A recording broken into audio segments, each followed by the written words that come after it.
This is day 3 of the media scrum over past sexual harassment allegations made against Herman Cain. Meanwhile, there is a totally unrelated Herman Cain scandal that is not anonymously sourced, that no one is really asking him about, and that frankly remains unanswered. And it's one that could potentially put someone in prison. The story, as reported by the Milwaukee Journal-Sentinel's Dan Bice, is this. At the start of Herman Cain's campaign, a private nonprofit incorporated in Wisconsin financially supported Cain's campaign. They paid for things for the campaign, things like air travel and iPads. In other words, they made in-kind donations to Herman Cain for president. The group also paid for Herman Cain's campaign manager to travel to D.C. to meet billionaire conservative activist David Kook. They also paid $3,000 to the singer who recorded the campaign's theme song. This all turns up in the nonprofit's financial records, but none of it appears to turn up in Herman Cain's financial records. So they say he's going to pay back all this money to the nonprofit, but Herman Cain doesn't list any of this as a debt that he needs to pay. Doesn't list it as anything else either. Now, first things first, nonprofits can't just pay for a campaign. You not only violate serious tax laws by doing that, you also make the candidate you are illegally funding potentially a felon for breaking campaign finance laws. But beyond that potential criminal culpability, there's also the question of where all the money came from. Quoting from the Journal-Sentinel, quote, "The records show Prosperity USA, the nonprofit in question, received $150,000 in loans from individuals who could not be identified." It's one thing to find out that Herman Cain's campaign is being illegally funded. It's another thing to figure out who is illegally funding it. Joining us now is the reporter who broke this story, Dan Bice. He's a columnist for the Milwaukee Journal-Sentinel. He writes the No Quarter column for the Journal. Dan, thanks very much for joining us this evening. It's nice to have you here. Sure. Thanks for inviting me. I realize there's a lot more to this story, but the details that I briefly just described, did I basically sum those up correctly? You did a great job in a short period of time. It's a complicated story. What do you make of the Cain campaign's response that they have no idea about any of this? This is news to them. They've never heard anything about this, and they don't yet have a response. Frankly, I don't buy it. I've been working on this story for weeks and actually for months. I first contacted the chief of staff for him and the deputy chief of staff this summer to go over some of the details. They wouldn't talk then. I tried reaching out last week. They wouldn't respond then. I ended up sending them the secret financial documents, and they sent me a statement saying, "We'll get back to you soon." And they still have yet to get back to me. Is this something where this is a sort of arcane campaign finance law, that this is a poorly understood matter in campaign finance, and it's reasonable that a campaign like this might have forgotten to dot the I's and cross the T's? The simple way to understand this is election law and campaign laws are in place for one reason, and that's to provide transparency. We should be able to see how campaigns are raising money and spending money.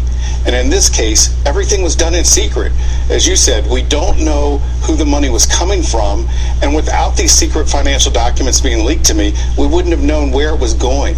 It's the same thing with the nonprofit. It's supposed to be transparent. They get a tax break in exchange for revealing how they're spending money.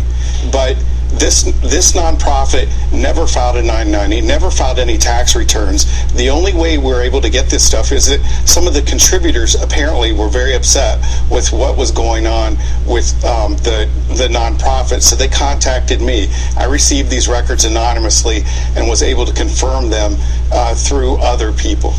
In terms of who those contributors are, obviously I'm not going to ask you to talk about your sources, and anybody who's stayed anonymous at this point, I'm not in the position to out. But this group, Prosperity USA, was one of a number of groups set up by Herman Cain's campaign manager, Mark Block.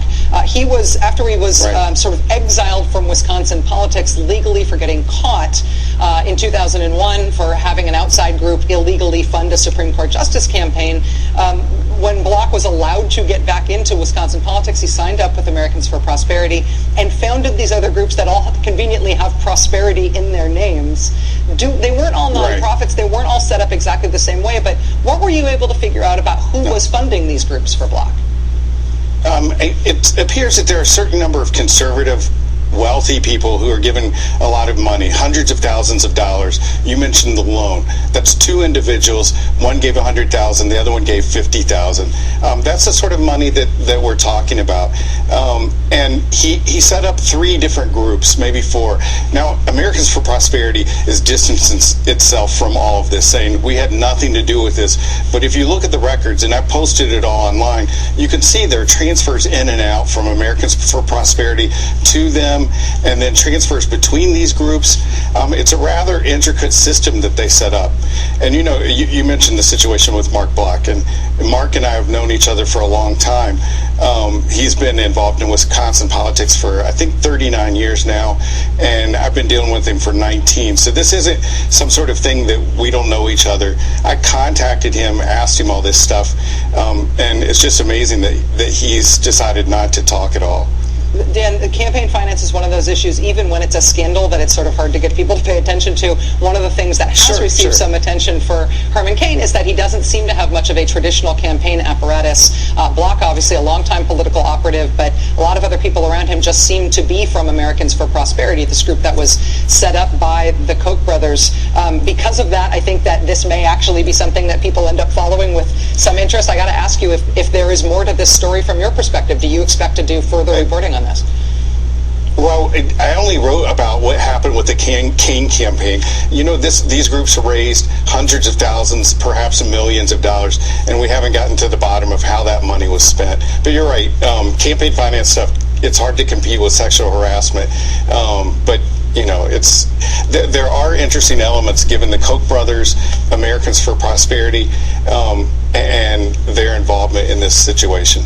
Dan Bice, columnist for the Milwaukee Journal-Sentinel. Dan, I have to tell you, I've been reading you on all sorts of different issues in Wisconsin politics for a long time now, and your work is trenchant and really well-sourced and really authoritative, and it's a real tribute to journalism. It's great. Thank you.